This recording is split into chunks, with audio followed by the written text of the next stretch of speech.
Allez, Sio, on voit. Allez, Eric, on envoie. Bienvenue dans cette nouvelle vidéo. J'ai pu accompagner 4 de mes athlètes à la compétition de Battle de Calisthénie Premier Pas et vous allez découvrir ça dans cette vidéo. Allez, Martin, on envoie direct. Allez, Sio. Allez, reste dedans, c'est pas fini là.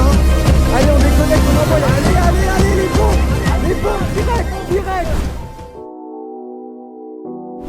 Donc pour donner un peu le contexte, il y avait 60 qualifiés. Donc la qualification s'était faite en ligne. C'était des speed sets avec time cap de 6 minutes et ensuite c'était total des 2 sets. Donc le time cap de 6 minutes, ça veut dire qu'à 6 minutes on arrête le battle même s'il n'est pas fini. Mais bon là toi tu l'as du coup fini vraiment bien avant. Pareil en CTRF on a 2 KT, plus de 80, moins de 80. Lui il serait du coup en plus de 80 s'il devait faire les compétitions. En premier pas c'est open, donc c'est un peu au désavantage des poids lourds parce que il y a que du poids du corps quasiment sur les sets, forcément il n'y a pas trop de lesté. Donc c'est vraiment même au désavantage des poids lourds. Du coup en compagnie d'Alessio, bien joué mec. Merci. On va faire un petit débrief de la compète. Pour poser le contexte, en gros Alessio tu m'as contacté il y a quoi, il y a 3 mois, démarré ensemble début avril. À la base c'était pour une compétition en Belgique et finalement je t'ai dit qu'il y avait les premiers pas ici. On a fait un peu une prépa express pour ce compète. Tu t'en es vraiment bien sorti, on vous dira après les classements et tout. Là on va déjà faire un petit débrief. Déjà comment t'es arrivé là, ton état d'esprit à l'arrivée de la compète? Au début un peu stressé, plus on approchait, plus je commençais à stresser. En vrai, les entraînements m'ont permis vraiment de me mettre en confiance, surtout les 2 semaines d'affûtage. De base, moi quand il y a une compète, j'arrête bien avant. Et avec toi, on s'entraînait jusqu'à hier. Ouais parce que toi, ce que tu faisais habituellement, tu coupais, je crois que tu m'avais dit 4 jours avant. Ouais c'est ça. Donc tu faisais quasiment rien la semaine avant la compète. Et moi du coup je t'avais proposé, après je sais que en fait on répond tous différemment à ce genre de choses. Tu sais, c'est vachement individualisé. Mais moi j'aime bien avoir une relance et quand même avoir pas mal d'entraînement la dernière semaine. Et le but c'est vraiment de comprendre le volume intensité, tu vois. Donc c'était quand même des séances un peu difficiles début de semaine. Pas celle d'hier mais celle d'avant. Mais vraiment pas beaucoup de volume par rapport à ce qu'on faisait avant, tu vois, t'avais beaucoup moins de reps, beaucoup moins de... Certes c'était un peu dur, mais le circuit en fait il était dur mais ça s'arrêtait. Ouais, en fait, voilà. Il était spécifique et Ouais, c'était voilà. pas trop long, ouais. Ouais c'est ça. Ouais. Et c'est ce qu'il fallait je pense et ça m'a mis quand même dans le bain pour la compète. Il vient de loin du coup, il vient de Belgique, je crois que t'as fait la route ce matin, donc t'as fait 3 heures de route quasiment. Ouais, je me suis levé à 3h40. Let's go, bon, Eric, on va récapituler un peu d'où tu pars, ce qu'on a fait au niveau de la prépa et tout. Mais il faut savoir qu'on travaille depuis pas très longtemps ensemble. On a fait une petite prépa vraiment express pour cette compétition. En vrai, explique un peu le contexte, comment ça se fait que t'es là aujourd'hui? Je sortais d'une prépa de 9 mois streetlifting, suite à un petit séjour à Majorque partagé avec Axel. Ça commençait à parler un peu des sets de qualification. Enfin, le hasard et mon niveau a fait que j'ai quand même été qualifié au final. C'est dans 5-6 semaines. Ouais, on avait pile 6 semaines si je me souviens bien. Ça, ouais. On s'est dit, bon bah ok, go, ça se tente, faire une prépa express. C'était une évidence pour moi du coup de faire appel à Axel. Mais ouais, du coup qualifié, du coup on démarre un peu en trombe pour 6 semaines. C'est ça. Donc prépa express, donc lui il vient du streetlifting, donc pour ceux qui ont déjà fait du streetlifting, vous savez à quel point les techniques sont différentes entre le set and rep et le streetlifting. Surtout quand t'as ancré, il sortait de 8-9 mois, 9 mois t'as dit? 9 mois. Ouais, donc t'as ancré des techniques vraiment précises, donc c'est difficile de revenir en arrière et de réapprendre un autre schéma moteur, notamment par exemple sur le muscle up, t'avais tendance à pas mal utiliser les hanches, mais en streetlifting c'est autorisé. Nous faut savoir qu'en set and rep, quasiment aucune flexion de hanche autorisée, en tout cas pas du tout comme au streetlifting, ce qui fait que pour ceux qui ont l'habitude en streetlifting d'utiliser un petit keeping au niveau des hanches pour s'aider, là il a fallu revoir ça et faire en sorte d'essayer de l'effacer au maximum. Let's go, débrief de fin de compétition. Déjà les gars, je pense qu'on va commencer, on va faire comme pour Alessio et Eric. On va commencer un peu d'où vous partiez et comment s'est passée la prépa de votre côté. Prépa commencé il y a 3 mois et demi. Donc d'où est-ce que je pars? Bon, pas de zéro parce que du coup je fais quand même de la calisthénie depuis quelques années, mais j'irai débutant plus dans ce domaine-là. Et comment s'est passée la prépa? Très bien, hein. J'ai très bien progressé du début à la fin. Vraiment surkiffé, honnêtement, que ce soit la relation qu'on a, que ce soit les entraînements, que ce soit le but d'avoir une compétition, enfin le challenge. T'as quand même vraiment bien explosé sur la fin de la prépa parce que du coup Martin il venait vraiment de la calisthénie plus axé statique, très chaud en handstand, tout ce qui est handstand, headset, push-up, très chaud. Et du coup il partait là, donc il avait quand même une bonne base niveau force, il est assez explosif, mais pas trop de technique. Tu manquais un peu d'endurance aussi simplement quoi. Et là sur la fin par contre, les 2 derniers mois je pense, les muscle up ça a explosé. En fait c'est surtout que j'ai retrouvé progressivement genre un kiff et des challenges que j'avais plus depuis très longtemps. Et puis ça a réveillé un petit peu l'âme de compétiteur, chose que j'avais jamais expérimenté. Et je pense que c'est ça en fait, tu vois, me voir progresser, savoir aussi que je le sais, j'ai encore de la marge de progression parce que justement j'ai fait beaucoup de calisthénie. Alors du coup avec Axel on s'est rencontrés à Bali. Quand je les ai vus faire la compétition de set and rep à Bali, et Ouais, de s'entraîner. Obsidian, c'est vrai, il y avait Ouais. la hype de la compète à Bali, c'était quelque Ouais. chose. Hein. En vrai, c'est ça aussi qui m'a beaucoup redonné envie. Parce que moi, ça fait à peu près maintenant 4 ans et demi que je m'entraîne. J'ai fait un peu de tout. J'ai fait un peu de street lifting, de statique, un peu de set and rep. Jamais focus. Je voulais me retrouver un objectif dans la compétition, dans le set and rep. J'ai choisi de faire confiance à Axel et j'ai bien fait. Malgré plusieurs années d'expérience, il y avait beaucoup de travail technique que je n'avais jamais fait de mon côté. Il y avait de très bonnes bases, mais Axel, il a participé à une grande évolution. Donc nous, ça fait depuis 9 mois qu'on est ensemble. On a énormément travaillé au début, donc c'était pas facile. La prépa, elle était pas forcément linéaire parce que j'ai évolué sur la prépa sur les premiers mois dans différents pays. Ouais, c'était pas facile, mais il a su s'adapter, il a su être patient, compréhensif, etc. Moi, j'étais pas l'athlète parfait, faut le dire. Au début, même pendant longtemps, j'ai eu du mal à faire tous les retours comme il fallait, etc. En fait, comme on travaille en ligne, enfin principalement en ligne, même si comme tu l'as dit, on s'était rencontrés en réel, mais du coup c'est pour moi ultra important d'avoir des retours au maximum parce que c'est le seul moyen qui me permet de faire un bon travail en fait. Si j'ai pas de retour, je peux pas travailler, donc c'est vraiment pour moi le point principal. Typiquement, si vous avez un coach et qui vous fait pas de retour, changez de coach parce que vraiment ça va pas. Le point principal, vous devez lui rendre des comptes, faire des retours et derrière c'est comme ça qu'on adapte. Puis sur la fin quand même, t'as vraiment progressé. Pareil, les 2-3 derniers mois où t'as été beaucoup plus carré, beaucoup plus assidu, t'as fait le taf. Ce que j'ajouterais, c'est que vraiment le moment, quand j'ai commencé à m'investir à 100%, c'est-à-dire sur la nutrition, sur le sommeil, sur les retours via son système de retour, sur donner plus de détails de mes séances, de mes ressentis, tout ça cumulé au travail physique, ça a tout changé et j'ai bien pu le voir aujourd'hui. Parce qu'aujourd'hui, c'était vraiment incroyable.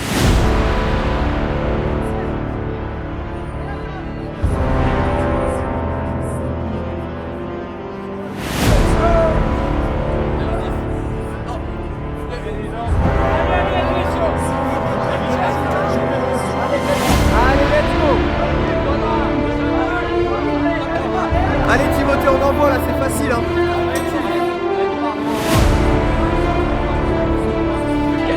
Allez go.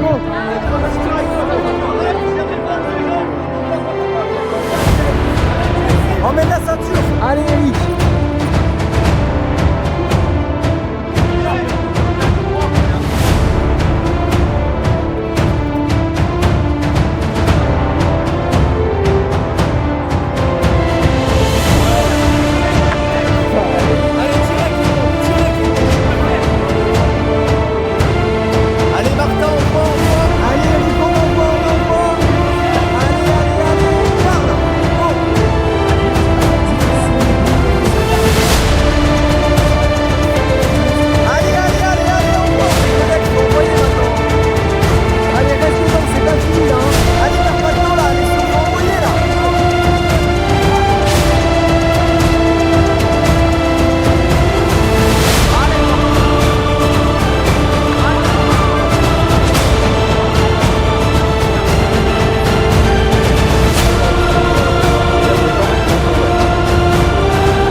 Et là, on va parler plus vraiment des sets en eux-mêmes, du jour J. Et donc, on va laisser Martin commencer avec son premier set. Il y a eu une petite galère. Il va vous expliquer mieux que moi. Ouais, donc c'est vrai, effectivement, deux petits sets, j'étais un petit peu étonné qu'il y ait si peu de stratégie où au final, c'était quand même, on devait vraiment fuser. Toute première compétition, je m'attendais pas à être, c'était pas vraiment du stress, mais j'ai un peu perdu mes moyens où j'entendais pas trop autour de moi. J'ai eu un peu cette petite phase un peu spéciale. Il y avait deux juges. Et moi, je me suis vraiment focalisé sur la juge qui allait m'expliquer ce que j'allais faire après, parce que j'avais peur de me perdre, j'arrivais pas à retenir le set.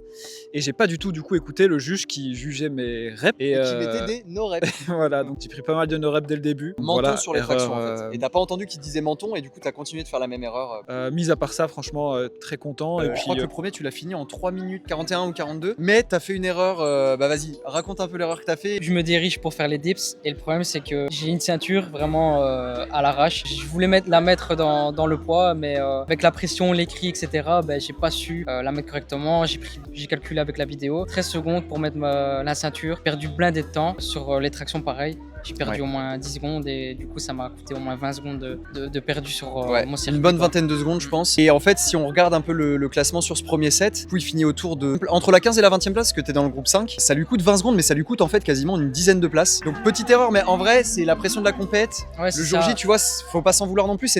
Et c'est pour ça que moi, je conseille absolument à tout le monde, tous ceux qui me disent ouais, j'ai pas trop envie de faire de compète, j'ai envie de, quand j'arrive en compète, je veux tout gagner. En fait, ça existe pas ça. Toutes les erreurs, des erreurs comme ça, là, d'inattention avec une ceinture, c'est des choses qu'à l'entraînement, ça va pas t'arriver parce que t'as pas de pression. Le setup, tu le connais, c'est toi qui l'installes, t'as l'habitude. Ici, t'as la pression de la compète. C'est pas toi qui installes le setup. Donc en fait, quand t'arrives pour faire tes reps, t'es pas dans ton environnement habituel. Et du Ouais, coup, c'est ça. si tu fais pas de compète, ce genre de choses, tu peux pas le reproduire à l'entraînement, c'est impossible. Sur les premiers pas, il y avait aussi des débutants et c'est ça qui est trop cool, c'est que ça fait une première expérience. On s'en fout un peu du classement quand on vient juste pour prendre en expérience. Le but, c'est de se confronter à la réalité du terrain et de voir, ok, comment je réagis en compète. Déjà, est-ce que l'affûtage fonctionne? Est-ce que je réagis bien au stress? Comment je gère le trajet? Bah, comme toi, tu vois, le niveau organisation et tout. Et après, vraiment le niveau battle en lui-même, comment je gère mon battle. Et ça, c'est des erreurs, voilà, qu'il faut retenir. Faut pas oublier ce qui s'est passé pour que ça devienne de l'expérience et que ça se reproduise plus derrière. Allez Simon, la transition est dure. Parfait Simon. Parfait, voilà. Direct les tractions.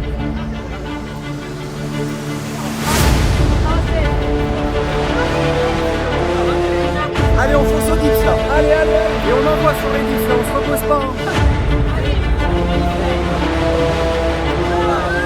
Allez, direct, go. Allez, y a pas d'économie là, on s'arrache, on envoie.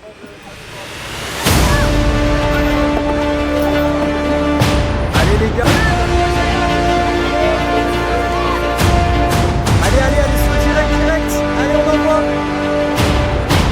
Enlève le bras, enlève le bras. Timothée, enlève le bras. Allez, allez, allez. Allez, va pas à l'échec, va pas à l'échec.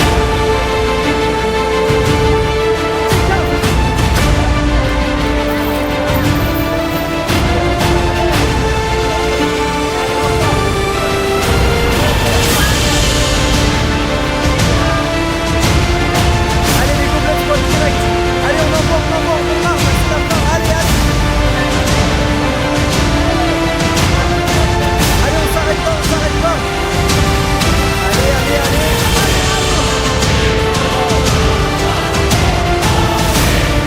Allez, direct, direct. Cassez les portes là. Allez, go, go, go. One shot,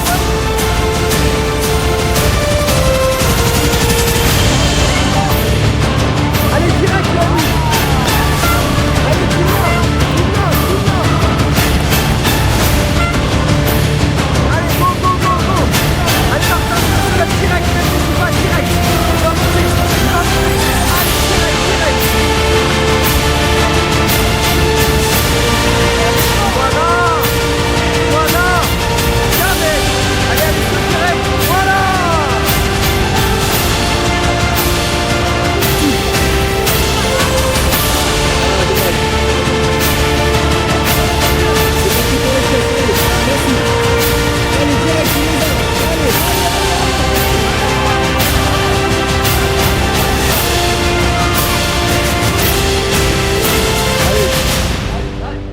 Et du coup, deuxième set, je me suis beaucoup mieux senti, j'ai beaucoup plus pris de plaisir aussi dedans, j'ai beaucoup plus écouté mon juge. Du coup, le deuxième set s'est vraiment bien passé, j'ai vraiment tout donné. Franchement, très content au final, même si j'ai pas été pris. Moi, j'ai fini 12e sur les 60. C'est énorme. Hein. Première compétition, son erreur des 5 tractions où il a pris les no-reps, ça lui a perdu en gros à peu près une vingtaine de secondes. Et s'il avait fait ça, il aurait été très proche du chrono de Timothée qui lui a valu sa qualification pour le top 8. Première compète, ça t'a donné la dalle. Donc, Ah ouais, franchement, là, je disais donc au début que j'avais retrouvé le feu un peu à l'entraînement et c'est vrai que maintenant, on en a c'est déjà un plus petit un feu, peu là, parlé. c'est un foyer. J'ai bien envie de continuer ce monde-là et très très cool du coup, expérience de compétition, c'était vraiment chouette. Mais je trouve beaucoup de monde, beaucoup de bruit. À 4, je trouve que c'était pas évident de rester concentré et calme. Ouais, par contre, le truc cool quand même grâce à ce format, moi, gros big up à Atlas Corporation, ils font un travail de dingue pour le sport, donc franchement, respect à eux. Et ils ont fait une folie là, c'est qu'ils ont fait passer les gens 4 par 4, donc effectivement, ça fait du bruit. Mais ils ont réussi à amener 60 personnes sur une seule journée, à faire passer tout le monde, il n'y a eu aucun retard, vraiment incroyables. Non, franchement, vraiment, un gros big up à eux. Ils ont vraiment géré. Concernant les sets en eux-mêmes, voilà, ils avaient annoncé des time caps 6 minutes. Au final, c'était des sets de 3 minutes. Donc, à la rigueur, le seul petit truc que je pourrais dire, c'est que bon, les sets étaient un peu plus courts que ce qu'on aurait espéré. Mais le gros point positif, c'est que les athlètes ont tous eu 2 battles minimum. Ce qui fait que quelqu'un comme toi qui avait pas d'expérience en compète, t'as pu faire des erreurs sur le premier set et te dire, ok, il me reste un circuit. Bah là, je peux prendre en compte mes erreurs et j'ai pas besoin d'attendre 6 mois avant une prochaine compète pour les mettre en pratique. Et ça, franchement, c'est top. Moi, j'ai pas pris le temps de faire la vidéo entre chaque battle, mais on a fait un débrief avec chaque athlète à chaque fin de battle pour savoir un peu ce qu'avait été ou moins été. Et en fait, t'as pu corriger le battle d'après était pas parfait, mais quasiment, tu vois. Et au final, là, aujourd'hui, tu t'es quand même vraiment bien débrouillé. Si on avait eu un peu plus de temps, au lieu d'avoir 6 semaines, on aurait eu 4 à 6 mois. Ça aurait été un autre résultat,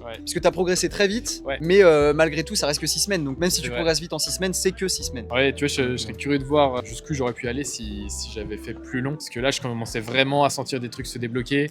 Les muscle-ups sous fatigue devenaient de plus en plus accessibles en tout cas. Mais là, je suis quand même content de l'évolution de dingue que t'as eu. Ce qui te bloquait le plus au début, si je me souviens bien, c'était la congestion. Ce qui faisait que muscle-up sous fatigue en début, c'était même pas la peine, c'était impossible. Je passais des 1 minute à me secouer les bras. Là, tu les as tentés dans l'effort assez rapidement. T'aurais pris 10 secondes de plus, 15 secondes de plus, je pense qu'ils montaient. C'est ça qui fait la différence entre l'entraînement et les battles en réel. Bah, tu vois les autres qui commencent à se rapprocher de toi ou à finir leur set avant toi. Si lui il y va, je peux peut-être y aller et voilà. Faut savoir s'écouter un peu plus et se mettre dans sa bulle. Ouais, et sachant que là sur les premiers pas, t'avais le droit, si tu montais pas ton muscle up, d'enchaîner avec des chest pull-up. Donc il y avait aussi la strat d'essayer de lancer le muscle up un peu vite, quitte à ce qui passe pas pour derrière envoyer le plus vite possible les chest. En tout cas, t'as joué le beau jeu, tu les as tentés à chaque fois les muscle up, qui étaient vraiment pas loin. T'en retires quoi là au niveau plus de l'expérience? Genre, est-ce que t'as aimé la compète, l'ambiance? Moi, je suis toujours friand de nouvelles expériences. Une adrénaline qu'on peut ressentir que quand en fait, on est dedans et on va s'exposer directement à ce qu'on vaut réellement sur le terrain et dans les conditions en fait qui sont décidées ici et pas dans les conditions qu'on maîtrise, notre salle de sport, etc.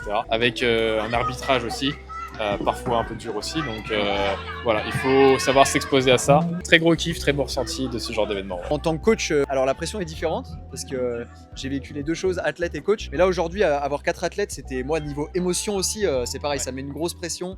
Et à chacun de vos passages, moi c'est pour ce genre de moment que. Ensuite, il s'est passé 2-3 heures environ entre les 2 premiers battles, je crois à peu près. Donc de quoi bien se reposer. Là, l'objectif c'était de remanger tout de suite un petit peu. Donc toi, t'avais pas très faim, mais t'as quand même réussi à reboire pas mal, à remanger quand même un petit peu. Et après à te poser, à faire une petite, enfin pas forcément une sieste, mais en tout cas se poser, essayer de faire redescendre la pression entre les 2 battles pour vraiment récupérer au max, essayer de décongestionner, de sortir un peu le stress. Et après le but c'était que tu reviennes en forme au moins 30-40 minutes avant le battle. Et du coup le deuxième set qui s'est mieux passé pour le coup. Ouais, beaucoup mieux. Mais bah vas-y, un peu tes ressentis par rapport au deuxième. Franchement, je me suis dit, je vais essayer de rattraper le retard. J'ai pas réfléchi, j'ai essayé de garder une bonne forme sur mes mouvements. Et au final, j'ai fait un bon temps, mais ça a pas suffi pour rattraper l'erreur du début. Ouais, t'as vraiment fait un bon temps. En fait, le set, je les mettrai à l'écran de toute façon là pendant la vidéo, mais le deuxième set était pas plus simple, mais on va dire que c'était plus, il fallait plus bourriner, il y avait moins de changements de ceinture et tout ça. Il y avait moins besoin de réfléchir, fallait juste envoyer. Ouais, c'est ça. Et en fait, t'étais dans un groupe de 4 personnes pour le deuxième passage. Il avait fait en sorte de regrouper les personnes du même niveau à peu près. Donc ils étaient dans le même groupe avec Martin du coup, donc c'était cool. Ils ont pu un peu se tirer vers le haut et ils ont tous les deux fini premier et deuxième du coup de leur groupe. Et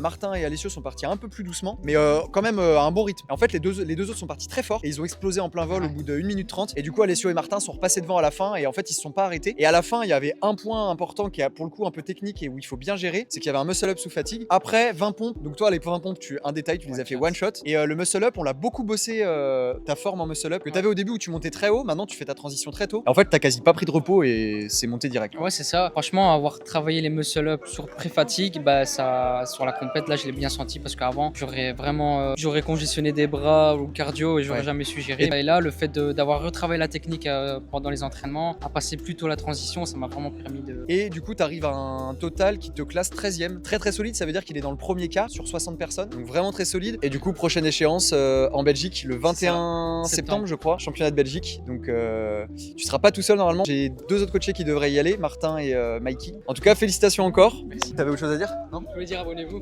Ah, vas-y. Abonnez-vous. Le jour J était incroyable. J'ai fait quelques petites erreurs sur les 2 premiers sets, donc les speed sets. Il y avait un changement de ceinture sur le premier et t'as un peu cafouillé, perdu un peu de temps là-dessus. Ouais. Mais c'est ça que tu te dis dans la compétition. Là, j'aurais pu dire à quelques secondes près, j'aurais peut-être été plus loin. On peut pas refaire le monde. Ça s'est passé comme ça s'est passé. Ça me permet moi d'analyser ce que j'ai fait et de ne pas recommencer les mêmes erreurs qui sont arrivées aujourd'hui et potentiellement l'année prochaine ou dans quelques mois aller plus loin dans la compétition. Donc voilà, j'arrive quand même à me qualifier donc en 8e.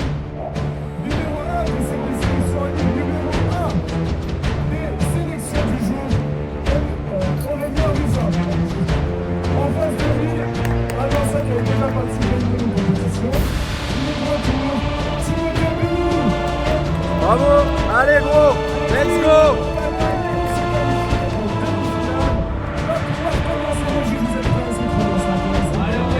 5, 4, 3, 2, 1, let's go.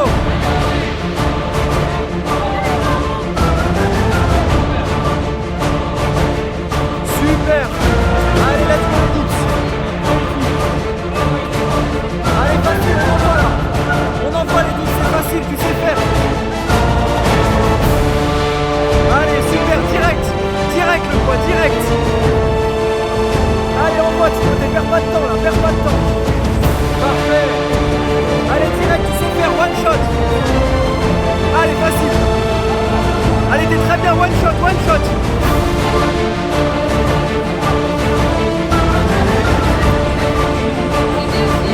Allez, balance la ceinture, la plus défiée. Allez, facile.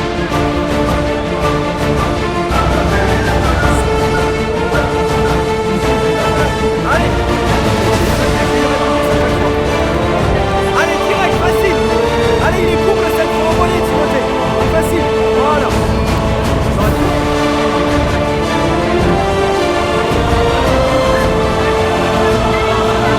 Allez, direct. Là, direct, envoie. Allez, facile. Allez, envoie. C'est bien, t'es rapide. Allez, allez, allez. Allez, envoie, tu sais faire. Allez, Timothée. On arrache, Timothée. Allez, Timothée. Allez, Timothée. Facile, facile. Allez, tu sais faire. Envoie.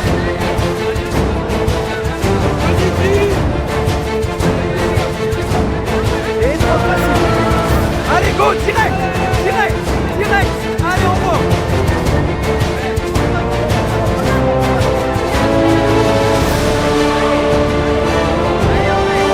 Allez, direct.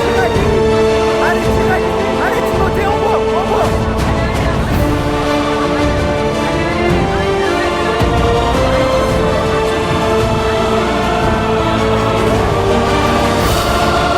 Allez, direct. Timothée, direct.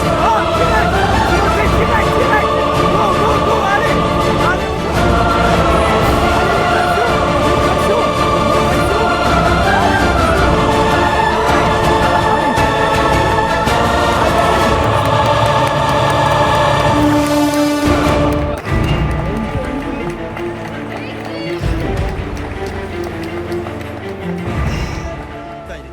Donc top 8 sur à peu près 60 athlètes.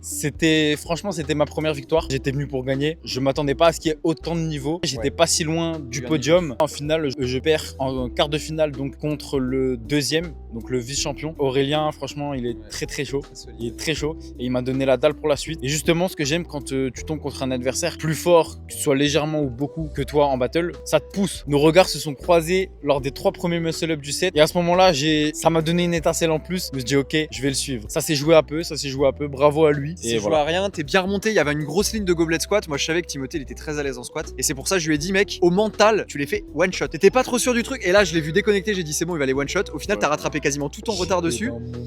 Et après, je crois que t'as pris quelques no-reps en pompe. Ce qui t'a valu de reprendre un petit peu le retard que t'avais récupéré. Et au final, ça se joue à, je crois, 6 secondes, si je dis pas, ou une dizaine de secondes. Vraiment très peu. Et au final, Timothée fait le deuxième meilleur temps d'écart, ex aequo avec un autre gars, à la seconde près. Ça veut dire qu'il avait vraiment sa place là. En tout cas, le niveau d'un point de vue extérieur est vraiment très solide. T'es allé chercher loin et surtout t'as géré ton set jusqu'à la fin parce que t'as pris un no-rep aussi en muscle up qui était difficile hein, et je l'ai renvoyé direct. Ils ont très bien jugé. Là les juges, pareil, gros big up à eux, ils ont fait un travail de folie. Ils ont enchaîné toute la journée des 4 battles en même temps, enfin dinguerie. Et ils ont été très pro, donc très cool à ce niveau là. Mais voilà, petit no-rep en muscle up et en vrai ça, voilà, c'est forcément petites erreurs qui s'accumulent. Mais les battles c'est ça se joue toujours à rien. Mais voilà, c'est pour ça qu'à l'entraînement il faut être carré et le jour J il faut être à fond dedans. En tous les cas c'est du plaisir à faire. Ouais. Et être rep à l'entraînement, ce que tu dis là, c'est hyper important. Moi, j'en vois trop qui s'entraînent mais qui sont no rep. Et c'est pour ça que moi, j'ai un point d'honneur. Alors, je suis casse-couille avec vous souvent à vous dire non, mec, c'est no rep, c'est no rep. Toi, t'étais venu me voir plusieurs fois en mode, mais mec, qu'est-ce qui est no rep? Enfin, tu disais, ouais, t'es un peu dur avec moi et tout. Mais au final, le fait est que le jour J, quand t'as les juges, les no reps, s'il faut les mettre, ils vont les mettre. Et pour revenir un peu sur ce que tu disais, t'as des très grosses bases de départ. Le gros défaut que t'avais, c'est que t'étais pas au standard. Je pense que c'est le défaut de la plupart de ceux qui commencent à juste faire des tractions, des dips pour s'amuser parce qu'ils kiffent ce genre de mouvement. Quand on veut passer en compétition, on passe un cap parce qu'il y a des standards très très stricts. Je pense que je ferai une vidéo détaillée à ça, vraiment mouvement par mouvement, quelles sont les règles. Il faut faire un travail là-dessus. Et des fois, ça fait mal parce que on est capable de faire 30-40 tractions sans standard et on arrive au standard et on en fait plus que 20. Et ça fait très mal de diviser par quasiment par 2 ses performances. Mais en fait, si tu fais pas ce travail-là, bah derrière en compète, tu payes cash. Et là, la preuve, vous avez pris peu de nos reps. Mais hein? T'as dit que j'ai pris peu de reps. Bah, attends, on reviendra un peu. Ouais, t'as fait une petite dinguerie quand même. C'est vrai que du coup, pour moi qui est relativement novice dans le monde des battles, donc j'ai assisté à Lorient, aux Espoirs et à celle-ci, donc c'est ma 3e battle en tant que spectateur ou participant. Et encore une fois, c'est pas pour jeter la pierre à quelqu'un, mais c'est vrai qu'il y a toujours des gens qui ragent parce que justement ils découvrent, j'ai l'impression, la réalité voilà, d'un jugement juste mais strict. Ouais. Et c'est pour ça, big up à toi, parce que c'est vrai que tu nous fais chier, mais heureusement, parce que sinon on serait pas là. Et en plus, ce qu'il faut bien prendre en compte, encore en plus d'être rep à l'entraînement, c'est que le jour J, vous avez une pression. Tout le monde se met pas la même pression, mais t'as quand même un stress qui arrive. Et quoi qu'il arrive, le jour J, tu seras pas comme à l'entraînement, ce sera différent. Et donc, si t'as fait l'effort d'être rep, les mouvements ils sont ancrés en toi et du coup ils sont naturels. Alors que si tu dois changer tes mouvements le jour J parce que t'es pas rep à l'entraînement, bah là c'est une galère. Donc si en plus tu perds tes repères au niveau de chaque mouvement, ça devient compliqué. Bon, déjà, comment s'est passé la fin de prépa là, vraiment juste l'affûtage? En vrai, l'affûtage, c'est hyper intéressant, je trouve. Moi, j'ai l'impression que ça fait 2 semaines que je suis en super forme, que je dois vraiment me limiter à l'entraînement parce que j'ai envie d'en faire plus, mais voilà, j'ai bien respecté. Ça va un petit peu plus par moment, mais ouais, je me suis fait un peu engueuler. Un jour. Non, franchement, je me suis super bien senti. Ouais, l'affûtage, la recherche glucidique, ça régale. Perso, hier, j'ai pas bien dormi. J'ai du mal, je cogite beaucoup de base, mais là encore pire. La semaine, j'ai géré ma recherche glucidique comme Axel me l'avait conseillé, donc progressivement augmenter les glucides. Ça m'a permis d'être full énergie aujourd'hui. J'ai pas eu de perte d'énergie toute la journée, je me suis bien hydraté en suivant tous les conseils qu'Axel m'a donnés, c'est-à-dire niveau hydratation, niveau nutrition, niveau sommeil, optimisation, récupération, tout a été fait correctement et voilà, ça a payé franchement. ouais, en fait, pour refaire un petit point rapide là-dessus, c'est ultra important de pas penser qu'à l'entraînement, surtout à l'approche d'une compète. Déjà, si vous dormez pas la veille de la compète, c'est pas grave. Ça, c'est une nuit en fait. Tant que le taf il a été fait avant, la nuit en question, elle va pas vous porter préjudice le jour J. Par contre, il faut bien penser à la recharge glucidique, c'est ultra important pour notre sport. On utilise quasiment que le glycogène. S'il te plaît, tais-toi, Neka. Du coup, c'est super important. Pareil, hydratation. Tout ça, moi, je le mets en place aussi dans mes accompagnements parce que je trouve que c'est aussi important que l'entraînement. Non, franchement, les gars, moi, que ce soit les 4, bon, ils sont pas là, ils sont partis plus tôt. Alessio et Eric n'ont pas pu rester jusqu'à la fin. Mais gros big up à eux et à vous deux. Franchement, moi, c'est pour ça qu'aujourd'hui, j'ai choisi de faire ce métier et que je me dédie corps et âme pour que ça fonctionne. Parce que c'est des moments comme ça que je veux vivre. Une journée comme ça, là, c'est aussi intense que je sais pas combien de jours de vie classique, quoi. Vraiment, c'est incroyable. Donc, merci les gars pour l'aventure et surtout merci pour votre confiance parce que c'est grâce à vous. Enfin, merci à toi parce que c'est quand même un luxe de pouvoir l'avoir quelques minutes avant pour avoir des conseils sur comment est-ce qu'il pourrait compartimenter le set, parce que c'est vrai que tu as quand même plus d'expérience. Je trouve que sur papier ça a toujours l'air simple et moi je me dis toujours je peux fuser et heureusement que tu es là parce que je pense que ça nous économise pas mal de temps. Donc ça c'est cool du coup de t'avoir entre les sets, de t'avoir même pendant quand on peut t'écouter. J'ai cassé ouais, en tout cas merci beaucoup à toi. Voilà, moi en tout cas je suis très très satisfait de ces 8 ou 9 mois de prépa qu'on a fait ensemble avec Axel. Il est très compétent, très patient, à l'écoute, donc franchement je le recommande totalement. Et voilà, il est en train de faire exploser des athlètes, donc faut suivre. Ouais, merci mec. Non, en vrai, moi c'est vraiment une passion et juste vous voir concrétiser comme ça, prendre du kiff et aviver une flamme qui vous dit ouais vas-y je veux aller encore plus loin et continuer, moi c'est ça qui me fait trop kiffer quoi.